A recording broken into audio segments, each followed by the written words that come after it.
Welcome to episode 26 of Leading People with me, Jerry Murray.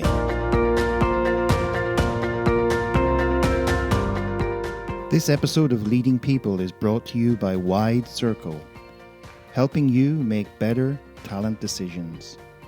To learn more, visit widecircle.eu. That's widecircle.eu.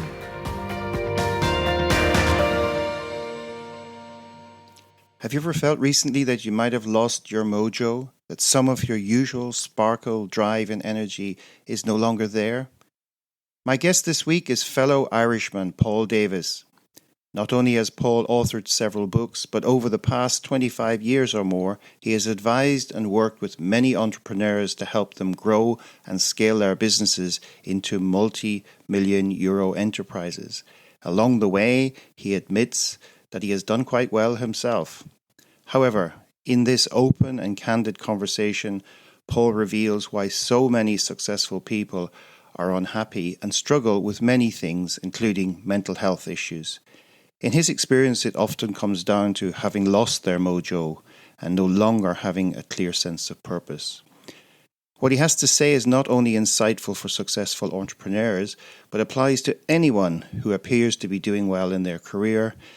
And it's also extremely relevant to all of you who aspire to being successful, whatever that means for you. Or if life has not been so kind to you these past few years, you may discover how to get things back on track. And it won't be a case of fake it till you make it. So let's dive right in. Paul Davis, welcome to the show. It's good to be here, Jerry. Delighted to be here. So you're coming in from a wet and windy Dublin today, Paul. I am indeed. It's quite windy, and look, we can't complain because we've had an amazing summer, which can be very, very unusual, as you know, Jerry. But honestly, it's great to be here. Yeah, but at least Irish weather's consistent, you know.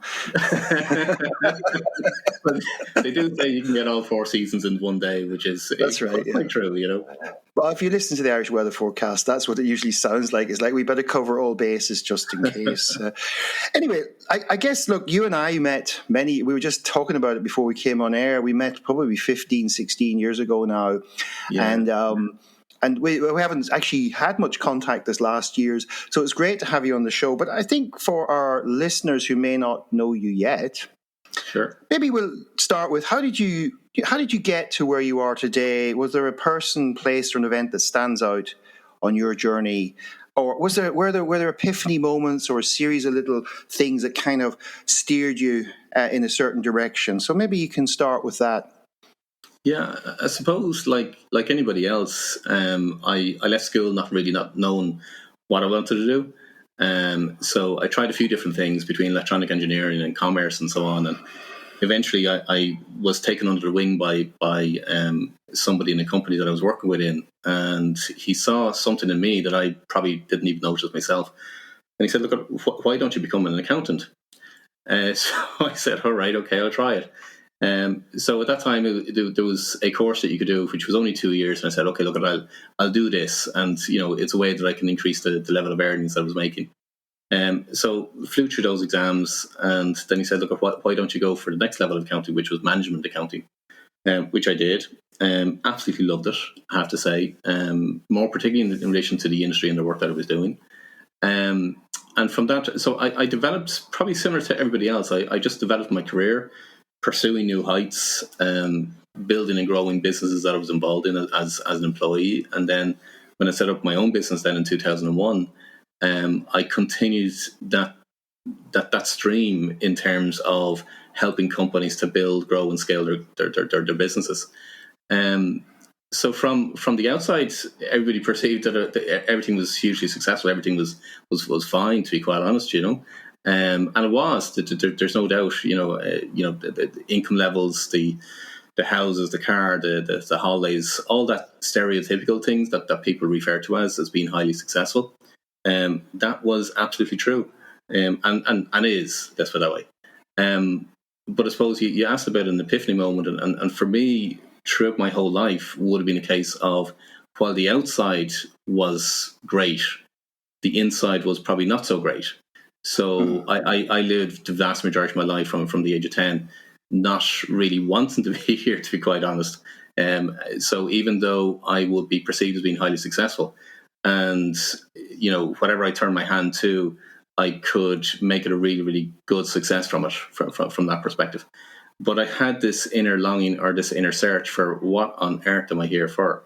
And so a lot of the time, a lot of my thoughts were consumed with, I just wanted to check out, to be honest. Um, and it wasn't really then until I was age 43, and my brother passed away suddenly, and I was there when when he was passing away. So he came out of surgery. I was there with him in the hospital, and the doctors had told me, look, they couldn't do anything more for him from surgery. So I spent about an hour or so with him just by myself before I contacted the rest of the family and so on. And I suppose the epiphany moment for me following that event was, here was my brother wanting to live and wanting to hang on to life, whereas I wanted to check out of life. So that for me was kind of not so much a wake-up call, because I wouldn't really call it from that, but I suppose it changed my determination as regards, okay, look, I need to solve this, because no matter how much research I'd done over the years and learned different things and done different courses and all that kind of things, it never, ever, ever gave me the answers. And one thing that I always wanted was that, one thing that I do intuitively, and you being from Ireland, Jerry, you'll know about the seventh son of a seventh, but it turns out I'm the seventh son of a seventh of a seventh. So one thing that I was able to do for my business owners, or for my clients, was that I'd know what the right track was for them. So I would know what would make them a massive, massive success. And hence the reason why I had huge success with my clients. And so I was instrumental in building multi-million euro businesses. And in my mind, I was kind of saying, well, I wish somebody could come along and tell me what I am absolutely able to tell my clients, meaning I can tell them what their purpose is. I can tell them what they should be doing, what the impact that they have, and what the difference that they're going to make in this world. And I would just wish that somebody could actually come along and do that for me. But that it just wasn't possible. So hence the reason why I did a lot of research to try and find, okay, so how does one find your purpose? And then how do you turn your purpose into your business? And that's literally what I do to this day. So now, instead of me going into companies and helping them grow and scale their businesses, I very much look at the individual, and I reveal more about me than what I used to keep hidden before, which is that intuitive side, or that gifted side, if that makes sense. So I work through them. I bring them through methodology, and from an intuitive perspective as well. And I define what their purpose is. And then once we've got their purpose, now it's a case of, okay, how do we structure or mold the business around their purpose? And that's what I mean by, when it comes to leadership and when it comes to a purpose-driven business, that's what I mean by the really proper purpose-driven business. They're now on a mission to fulfill what they're absolutely here to fulfill. Okay. Right, so that gives us a good start for lots of stuff to unpack there. So I guess before we get into this thing you call purpose-driven leadership, which you've already alluded to, I suppose, first of all, you've written 2 books, right? And is that right, or is it more? I found 2. Yeah, I've written 2 and I co-authored 1. All right, okay. So the first one was probably going back to what you said at the early stage here, was called what? More, how you can get more clients, more fees, and more time for all professional service providers, accountants, solicitors, coaches, consultants, and service contractors. So you wrote that one, about 10 years ago, was that right? That, funny enough, I came out with Evolve. That was my very first one. Evolve was the very first one that came out. Oh, Evolve was the first one. Okay. Yeah, and then More came out 2 years later. Okay. And then the co-authored one that I wrote was with 61 other entrepreneurs and social leaders around the world, and that was all about how the premise was, we were asked the question, what's the advice that we would give our grandchildren to have a better life, a better business, and a better world? So 62 in total of us all came together and we wrote a chapter each answering that specific question. So they were the 3 books I've been involved in. What's that book called? That's called the short name is better, but it's better life, better world, and better business. Right. Okay. So for anybody out there who is either running a business themselves or thinking, I mean, this is another thing. We're at a juncture here in this what we suppose we're calling a post-COVID world. We're hoping that the worst of it is now over, where people are really reappraising, reevaluating, like looking at their values and where they want to be. And anybody, I guess, at the age of 40 or over is probably going, where's my next 20, 25 years of my career, the life I want, etc.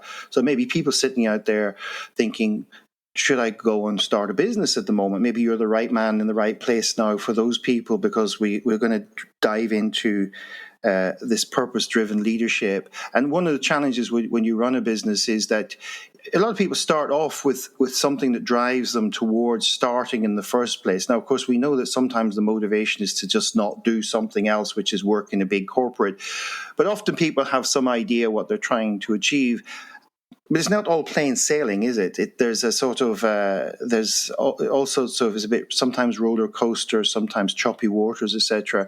So maybe we can contextualize this idea of purpose-driven leadership. So let's what is purpose-driven leadership, and why is it so important? I can go into the science, but I can go into an individual. A lot of the business owners, the executives, I'd get a number of celebrities. I would get a number of ex-founders that have, built, sold their company, are sitting on, quite a few million, and are wondering, what is their next stage? Just like what you say, Jerry.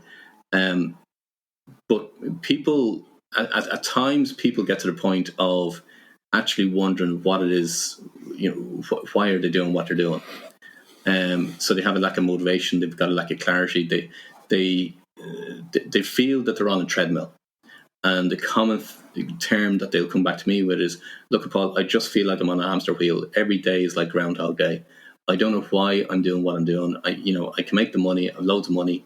The business is doing okay. It could be doing better, but I literally just I don't have the motivation, or some people will say, I've lost my mojo." And ultimately, what it's down to is that they've lost all the joy, the meaning, and fulfillment in life. So when you find your purpose, people are searching basically for what is actually going to give them that fulfillment in life. Now, when we identify the purpose, when you have a purpose-driven business, some people will see a business as being, well, okay, so that business has a purpose. And most businesses, or well, I won't say most, but a good number of businesses will have a purpose. They have a defined mission of what they want to fulfill. But that's typically external to the individuals. Whereas a purpose-driven business, a true purpose-driven business, it is driven by the individual themselves. So they've got a mission. They want to make a difference in the world, and they want to make a difference amongst people, and it's completely aligned with them. But if I go into the science bit of it, let's put it this way. Let me put it this way. You've got, if you want to, most people will work from what will be referred to as the monkey part of the brain. Okay? So they're not operating from what's referred to as the executive center. I mean, the executive center is in the prefrontal cortex. Now, the executive center, its responsibility is innovation, creativity, objectivity, and planning. So its whole purpose is, how do you get from A to Z as quickly and as easily as possible using the least amount of resources? Now, if the vast majority of people aren't actually operating from the executive center, they're actually operating from the monkey part of the brain, well, then that's where it starts to come into play in the sense of they don't have any motivation. They procrastinate. They don't have that inspired vision of what it is that they want to actually achieve in life. So they just go through life, and in some respects, they're a bit like passengers. They don't have an inspired vision that actually gets them jumping out of bed in the morning.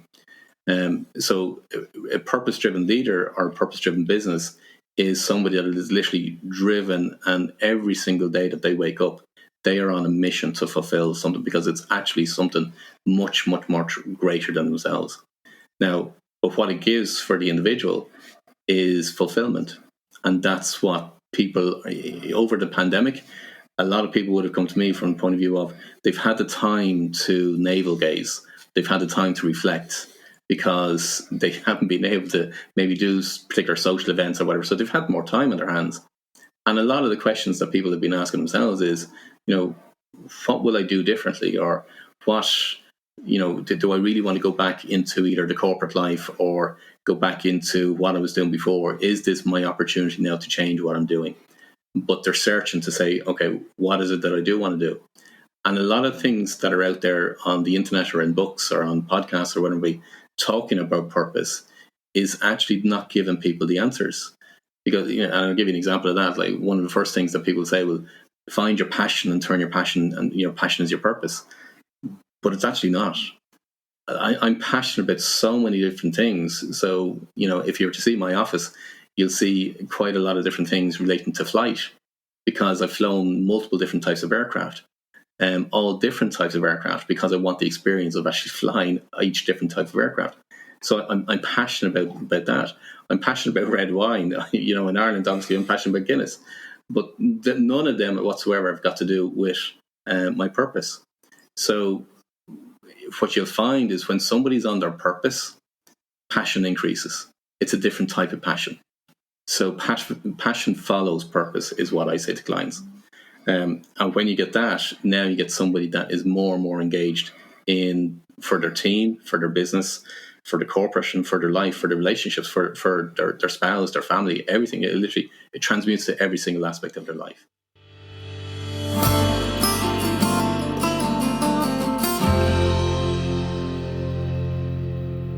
In the next part of our conversation, Paul explains how to create team alignment so that you and your teams are jumping out of bed each day full of energy, passion, and purpose.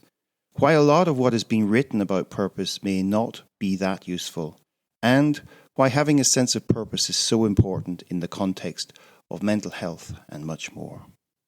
So we've talked about the person who has a business, right, or who has started a business, who's running let's say the entrepreneurial type.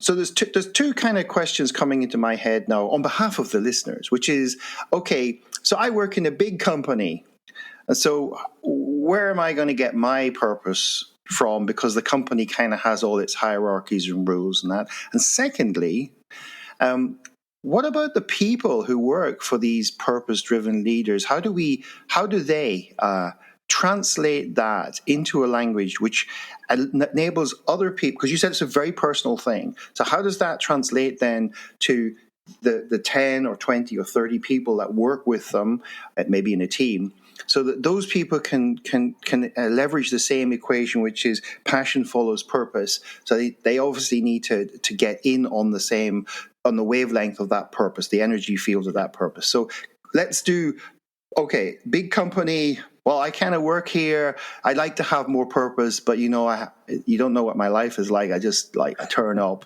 and I've tried purpose, but I keep running into bureaucracies and other people and stuff like that. And then how does somebody who has that purpose translate that for their people? Yeah, great question, and it's actually quite possible and it's quite easy. But the bottom line is it has to start from the top. So I'd get C-suite individuals coming to me whereby, like that, they'd have everything in life, but actually these guys will be extremely busy. They'd be flying around the world. Well, pre-COVID, they'd be flying around the world. They will be literally just extremely busy. And the only time they get to themselves is when they're on a flight, perhaps, and they're actually reflecting and saying, what am I doing this for? So, but how do you, exactly that question, Jerry, so let me break down purpose. Okay, there's 4 elements to an individual when it comes to their purpose. So there's one which what I call their genius drivers. So their genius drivers, if you want to think of it from the perspective of, imagine that you've got 3 buckets sitting in front of you. In the early part of your life, you form those buckets, you create those buckets. And then for the rest of your life, you're trying to fill each one of those buckets. That's where the term fulfillment comes from. So your genius drivers activates the genius within you, and it activates the fulfillment, the joy, the passion within you. And those buckets, those genius drivers are absolutely individually unique to every single individual. Then there's the genius roles. So I've identified 10 different roles that people play, meaning there's 10 roles and the person will play one of those roles. But each of these things are on an unconscious level. So your genius drivers are not on an unconscious level. Your genius role, you actually do your genius role on an unconscious level. But what you'll find in a lot of corporates and a lot of businesses is that they're actually playing a role that's not in line with their unconscious genius role. And therefore, that's where they get a bit of angst. They have to work on it. They have to develop skills. They have to get more experience in how do they be something else that they're actually not true, authentic to themselves. So when you know your genius role, now you can see, okay, so how do I fulfill my purpose within the company, within the role that I play within the company? And then there's your genius quest. Your genius quest is your mission. That's your what it is that you are to do in this life. So that's, if you can imagine what's my purpose, that's your what, that's your genius quest. And then your genius inspiration. People talk about find your why. Well, here's the difficulty. When people say, and you've probably heard, read the books and heard a lot of things being spoken about find your why, but it's actually incorrect, totally and utterly incorrect. And the reason being is because people are trying to find it out consciously. So they're actively using their conscious mind trying to find out what's my why. But you'll never find it out from a conscious perspective because your why is actually unconscious. It comes from your unconscious part of you. But also, they're trying to apply a why to either their current business or their current life or the current role or the current career. So they're actually trying to figure out their why to the role that they're playing right now at the moment, which for the majority of people is actually not the right track for them or not the right purpose for them. So they'll never match. They'll never find their true why from that perspective. Your true why, what I refer to as your genius inspiration, is on an unconscious level. So each of those four aspects, your genius drivers, your genius role, your genius quest, and your genius inspiration, are all on an unconscious level. What I do with clients, because I'm able to tap in, is I'm able to extract that information from the unconscious in order to give it to clients. So get back to your point, in relation to when it comes to a company, you've got to start at the very, very top. So it's got to start with the CEO, or who is actually the owner of the company. And when you find out the purpose of that particular individual, now it's a case of you identify each of those aspects, meaning the genius drivers, the genius role, the genius quest, and genius inspiration for each of the other people that's working with the CEO or the business owner. Now, you can go, what I do is I bring teams through a particular process whereby we align the genius drivers and the genius role of each individual to the overall purpose of that company. And then when they see, okay, this is how I can fulfill my purpose by being part of this company, now they are totally and utterly bought into that company and the mission and the purpose of that company. That's a purpose-driven business. Now, are there individuals that won't? Absolutely. But they're the individuals that you don't want within the company because they're not fully bought in anyway. So, and it's likely they've discovered with your four genius elements that there's some misalignment anyway at this level. Probably, as you say, a lot of people. It's an interesting question. People turn up to. This comes up particularly in conversations around diversity. People will ask questions like, "What about the fact that you can't be yourself at work?" Exactly. Yeah. And I sometimes say to people, imagine what would happen. If everybody turned up as themselves, you wouldn't need a diversity officer because you'd have so much diversity by just, obviously people have to stay within certain guidelines and rules. But if they felt comfortable in their own skin, if they had the psychological safety, to use another buzzword, to feel I can be who I am, or as you've just pointed out, maybe this is not the place where I can be who I am. And maybe that's great information for the person and for the business or the organization, right? Yeah. Absolutely. Let me put it this way. Those four elements make up what I call your genius you. That's your true, absolutely authentic you. But it's activating your genius. It's activating the executive center within you. And when I bring people what I call the executive code. And the executive code is a methodology whereby we activate the genius, meaning the genius you. But the genius you, when it's in equilibrium, so if you can imagine a pendulum, when it's in equilibrium between the executive center, your unconscious, and the superconscious, now you have true, absolutely authentic individual that's performing at their best. That's the genius you. So if you can imagine that every single individual within the company, within the business, is operating from their totally and utterly unique genius, well, then now you've got a company of huge significance. And that's where we're going. Honestly, that is where we're going, because people want individuality. They want, well, who am I in this world? So they're already searching anyway. Right now, at the moment, they can't really find the answers because a lot that's available at the moment is actually incorrect. So people want, you'll see when companies want to see, well, how do we get, a lot of questions that I'm getting here are coming across is, how do we get our staff back into the company? So they've been working remotely for so long, they're so used to working remotely, but how do we get them back now into the office? Well, if you're gonna tap into who they are as an individual, and that's how that individual is going to get fulfillment and passion and joy and wanting to jump out of bed in the morning in order to actually fulfill a purpose and a mission, that's how you're going to get them back into the office. Yeah, well, the question is, does everybody need to be in the office all the time again? Because you're hearing some really silly stuff going on out there, like, well, okay, we'll have some remote working, but it'll only be this day or that day during the week. And it certainly won't be Monday and Friday, because people won't, they won't, they'll be taking long weekends and that, which is often not true. And you're trying, organizations don't realize they're saying we trust our people, but actually what they're saying is we don't trust you, because we trust you only if you abide by the rules we set for you. And I think there's been some really nice work done by people like Linda Grattan on mapping this and saying it's just not as black and white linear. It's really contextual. You have to look at what the outcomes you're looking for, what tasks need to be done, whether people have to hand things off, or whether they can do things. There's a whole range of stuff there. And for that, you have to go back to the individual and allow the individual the discretion within a framework. And as you say, that person's discretion will often be guided by their sense of purpose, right? Yeah. The first book that I wrote was Evolve. And it was all about how do you bring the individual into the business.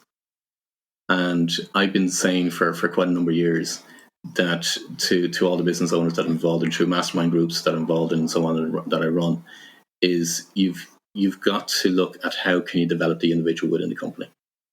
It's no longer, and the leaders that are trying to hold on to the old way of doing business, they're going to be like the dinosaurs. They're going to be extinct, because there's a massive, it's happening. In some respects, a lot of people don't have a choice over it. So it is going to be forced, meaning staff will just move where they feel that they will get that sense of purpose, that sense of meaning, and that sense of flexibility and individuality. So one of the not the instructions, but the guidance that I've been given to people is that don't try and recreate what you had pre-pandemic. Wipe the slate clean and now start afresh and say, okay, so what does now your business look like? And how can you actually mold it for let's call it the new way of doing things, or the new world? You've got to evolve. Yeah. And this notion of personal development, it's sort of very interesting. I remember working myself in a large organization. You kind of just got, if they sent you on a training, you went in the training. But the notion of going off and working on yourself was kind of like very kind of unusual. And then when I left that and started to do personal development courses, now I was running into a lot of people like me who'd broken out of that world and who were really working on themselves. But this idea of, we work with some tools, and once development is becoming a huge expectation and engagement factor in organizations. And it doesn't have to be high level, massive, expensive courses. People have a hunger to grow and develop. And it's not just those skills like how to use a piece of software. There's a lot of it around who they are as human beings and what growing within themselves. And I think sometimes organizations are not yet tuning in or seeing that. Would you get that sense that they're not yet Absolutely. getting? They're not. They just don't get it. And they're trying to scramble at a few different things, but it's just not working for them. So what do they need to do, Paul? What do they need to do? Here's the hardest thing, Jerry. A lot of the stuff that's out there, I know I'm going to be controversial, but it's actually wrong. It's actually incorrect. And that's the sad thing about it. And because there's either a huge marketing arm behind it, or there's a huge big name, or whatever it be, it's maybe a sticky plaster, but it's actually giving people false hope. So people are actually, so I gave a prediction, it must be about 5 or 8 years ago. And I gave a prediction. I said, suicide rates are literally going to go through the roof. They are literally going to explode on a global basis. Mental health is going to be a massive, massive problem. Because of my understanding of mental health and my understanding of suicide ideation, all that kind of thing, and all the research, the scientific research I've done and so on. And it is there, it is available, but you've got to really dig deep about it. And a lot of stuff that's out there in order to help people with mental health issues and so on is it's a tip of the iceberg. It doesn't solve the underlying issues, and the underlying issues are people they're trying to, how I would describe it is they're trying to find their way home. And I mean by that is they want to find who are they themselves, who are they as an individual, what's unique about them, what are they here to do, what is their purpose, what is their mission.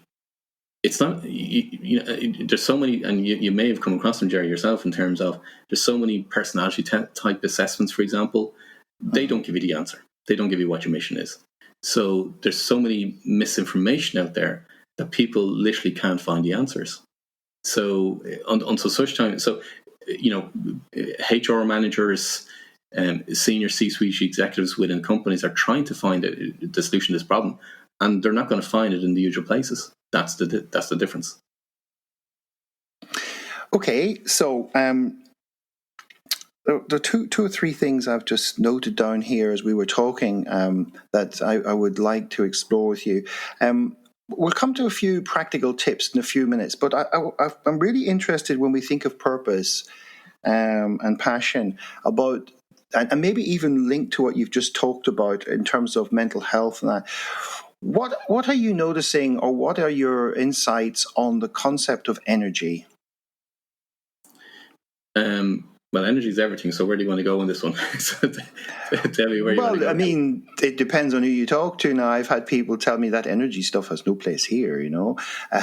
So what can people? I mean, I'm thinking now more. As you say, it has to start at the top. So you have to have recognition of certain things at a certain level in an organization, because you see a lot of people further down organizations genuinely trying to find answers to these types of questions now, and they bump into all sorts of constraints and that, and then at some point many of them just decide that they give up on it, right?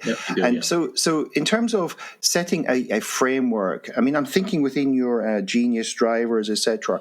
I mean, what do people need to understand about energy in the workplace? You talk about the prefrontal cortex, you talk about the monkey part of the brain, etc. Well, those have different energy requirements, for example, right? And then you have the conscious mind, unconscious mind. So let's talk about a little bit about this. What sort of tips or insights or advice can you give organizations about this? Because if people don't have energy, it's hard to have them driving anywhere, right? In terms of purpose-driven. Absolutely. Let me put it away. Energy is everything. And energy is in everything. And everything is energy. So when you really want to drill down, and that's what I'm saying, I can go really, really deep on this. Everything is energy. When you understand everything is energy, well, then that's the premise that you're starting off with. But if you want to see from your business perspective or from your corporate perspective, you'll know the difference between when you're absolutely fully alive. I mean, really alive, that you're absolutely buzzing. You cannot wait to get going and do what it is that you're doing, versus somebody that's just going through life and just being on a treadmill. And not having any kind of zest for life, not having any, they just feel like they're on a hamster wheel, as I described before. That's an obvious difference between somebody that absolutely has energy versus somebody that doesn't. So you can imagine your business and everybody is buzzing within the business, and from the perspective of energy buzzes. But bottom line is having everybody within that company absolutely buzzing to do what it is that the company is wanting to achieve. That's very, very different. It's palpable. Meaning, you could go into a party and you'll know whether it's a flat party or whether it's an energetic party. So the question really that you got to ask for the listeners, that they got to ask is, do they want a business or do they want a life themselves that is actually full of energy, that literally gets them jumping out of bed in the morning? Right. Well, we'll leave that one for people to ponder. I'd like to maybe get you to share with the listeners, like you've been running these programs for a while, without betraying any client confidences. Can you give some examples of how maybe you worked with an organization or a senior team that came in and the whole purpose thing wasn't really there?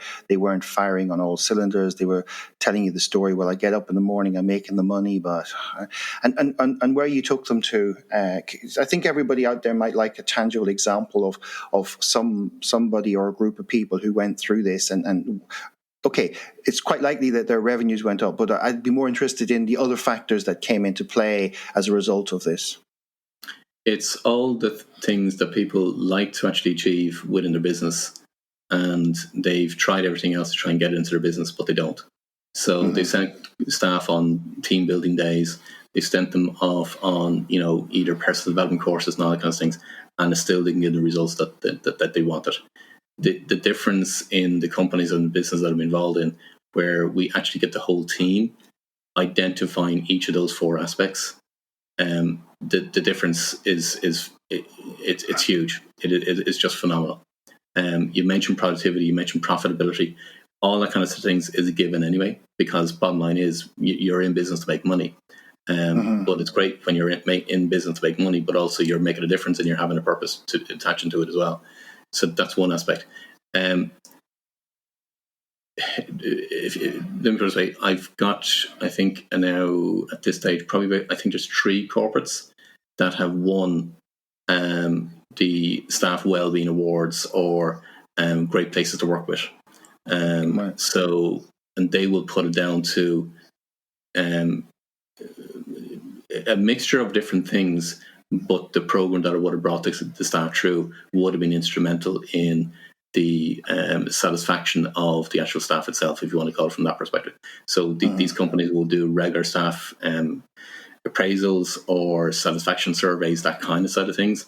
They would be on the track in terms of trying to win the best places to work with awards, that side of things. And they leapfrog in terms of where they rank. So that's something from a tangible perspective that's easily measured. But you'll see it.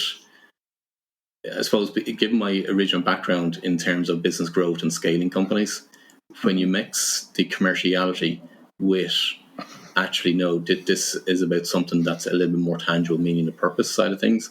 Now you've got a massive competitive advantage. Okay, and I guess also you'll see it in declining attrition rates and things like that, where people actually they'll see that trickle through after a while, that people are staying that would have maybe often left an organization. Yeah. And there's no doubt people do leave, as in, like, people will be removed after you do the program, and the reason being is because they're not they're meant for something else. But they leave in the most positive way, because now they realize, oh my God, that's what I'm supposed to be doing, and that's why I don't feel fulfilled within the company that I'm working within. And that's a very useful frame, because a lot of organizations let these issues fester, and then people leave under a cloud of acrimony, and so it nobody feels good. The employer branding suffers because they go down the pub, like you say, to have a pint of Guinness and say, guess what, these guys, etc. So we wouldn't want to work there. And so all of that goes against an organization. And actually, sometimes you're doing somebody a favor if they realize they're in the wrong place. Because you know what? Somewhere deep down, they probably knew it all along. It's just that you're helping them understand that. And as long as the organization is setting a path for them, which says it's okay if you feel that way, we want to support you to find where you should go next. That all works quite in a very positive way for everyone. It's a win-win-win, isn't it? Yeah, it is. Yeah.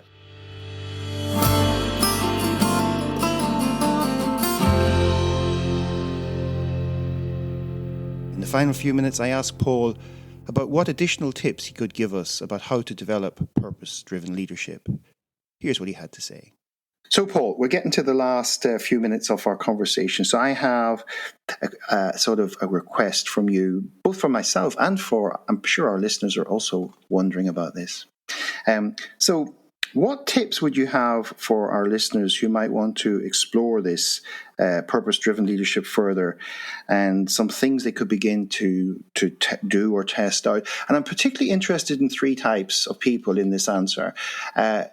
What could CEOs and senior leaders do? What can HR do, particularly in organizations that have HR departments, because they're often things are often referred or deferred to them? Or what can just normal or ordinary employees in an organization do where they'd like to have more of this purpose-driven leadership? So let's do those three types of people. Some tips for each group who might be listening out there. Yeah, that honestly is a hard one to answer unless I direct them to my website or my podcast. And the reason being is because I can't even direct them out to other resources that are available because they're actually all incorrect. And so that's one difficulty that I have, Jerry. What I would say is that if people are feeling that they feel a bit lost, or they feel that they don't have that fulfillment, or they don't have that spark, that joy, that mojo, it will be an indication for them to say, actually, you know what, perhaps I'm not living the life that I'm supposed to live in line with who my true genius you is. What I found is that, and you'll have read some of the books, perhaps maybe even, and the vast majority of people will have come across Think and Grow Rich by Napoleon Hill. Napoleon Hill talks about a burning desire. The burning desire is purpose, and he actually says, somebody that is on their purpose is literally determined for their success. What people are unaware of is that Napoleon Hill published a second book, but it was published after his death, and that book was called Outwitting the Devil. And what he said in that book was that 2% of the population are on their purpose. That's a stark reality. And that is as real back then as it is today. The tips that I would give, for people that do want to find out, okay, how do you find your true life purpose?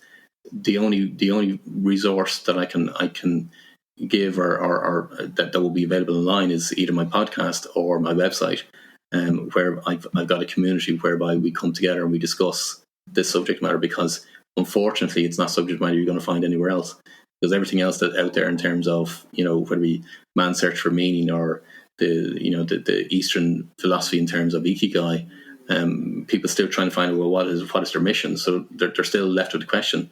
When it comes to finding your why, as I said earlier on, they're actually finding their incorrect why. So I can't give them tips from that perspective. If you want me to, let me give something for your listeners.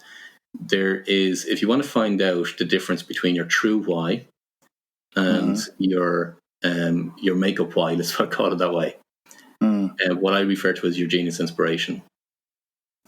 Think of a moment where you've watched a movie, or you've listened to a song, or you've read a book, and in a particular point in that movie, or reading the book, or listening to the song, you get this overwhelming emotional sensation welling up in your body. And it starts in the stomach, and it literally wells up through your whole body into an overwhelming emotional response to either what you're seeing in the movie or on YouTube, or what you're reading within the book, or what you're listening to in the song. That's your unconscious giving you an indication of your true inspiration. That's your genius inspiration. And the difficulty is, you need to know what your genius quest is, your mission, in order to understand the genius inspiration. But in order for people to really absolutely understand what's the difference between your true why and how you actually understand it from your unconscious perspective, you cannot recreate that yourself. It's literally your unconscious creating it for you.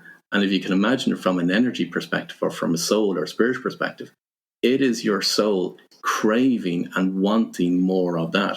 That's where the inspiration comes from. That will just give you an idea of when I'm working with clients and tapping in from an unconscious perspective. That's the difference between trying to make something up as opposed to what is the information or what's the evidence or what's the guidance that our unconscious mind is actually providing for us every single moment of the time throughout our whole life. Yeah. Well, I can relate to that because I've noticed, because I've run all sorts of personal development seminars over the years. I've got a big group in Brussels, nearly 1,000 people, and I've often noticed that people will go to more and more and more. They're looking for the answer, always looking for the answer in the next book or the next seminar. And many times when they have an aha moment, it's actually not coming from the book. It's not even coming from, it's coming from within. It's not even coming from it's coming from something clicks inside. And it's often the thing then is to get that person to really connect to that and understand it, and say that seems to be something you need to now spend some time exploring because that's a message you're getting. But I still see a lot of people and they're into this and they're into that and they're into something else. And they're constantly chasing the next. And often it's nicely packaged up and everything else. And most of the answers that people are looking for are actually somewhere within themselves. It's just that, as you say, at the unconscious level, if you try to find them consciously, you don't find them. Yeah, and when I know I was trained in some therapeutic coaching techniques and that. And when people do, sometimes they find the answer and they go, I've been looking for that for years, and it can't be that simple. Just look what happened when you just articulated something there. Now your whole being lit up and your whole sense of energy changed, and that it's because you were consciously trying to find it for years. Yeah, and it wasn't there at the conscious level. And guess what? The conscious mind, which is largely dependent on the prefrontal cortex, is hugely energy consuming. It's draining you all the time. Not a bit of wonder. Not only are you looking for this thing, but you're getting very tired going around looking for it all the time. Yeah. Paul, I suppose basically the message is stop doing all this other stuff, and maybe I suppose this comes to the point where I'll put some links in the show notes to some of your resources. And I guess you have some things that people can explore on your website and sign up for if they're interested in having, or just chatting with you, having a chat with you. I guess they can reach out to you on other social platforms as well if they want to connect with you personally. They can do. I'm not huge on social media, to be honest with you, because even a lot of my clients don't like social media. So I'm not hugely. I am present, but I'm not hugely active there. The best way people can get in contact with me is through my website, paulwilliamdavis.com, and within that they can book in a call, they can download the different resources, they can join my free community, and that's where we have a weekly mastermind meeting every single Monday. So it's a way that they can explore without any kind of commitment. Right. Okay. And so, what's next for Paul Davis? I am on a mission. I am so on a mission, and I've a big number to achieve. And what I mean by that is, my mission is to save lives. So, and I mean that metaphorically and literally, because that's the feedback that I get from my clients. And my mission is to reach. I've got a large personal number that I want to reach, but it's quite a significant number of lives that I want to reach, and the community is my way of hitting that number. So I will use the cliche "to be continued" then. Work in progress. Okay. So Paul, thanks again for coming on the show today and sharing all your insights, tips, and wisdom with me and the listeners today. I really enjoyed this conversation. I hope our listeners got some real value out of it. And if they're interested in pursuing things a bit further, they know how to contact you. Great. Thank you, Jerry. Thank you for tuning in to this week's episode. You will find details of what we covered in the show with links, etc. in the show notes. Please share your key takeaways from today's guest and let your friends and colleagues know about the podcast. Oh, and if there's a particular author or leading thinker you'd like me to interview, just get in touch and I'll do my best to get them on the show. This episode was brought to you by Wide Circle. helping you make better talent decisions. To learn more, visit widecircle.eu. That's WIDECIRCLE.eu. Until next time.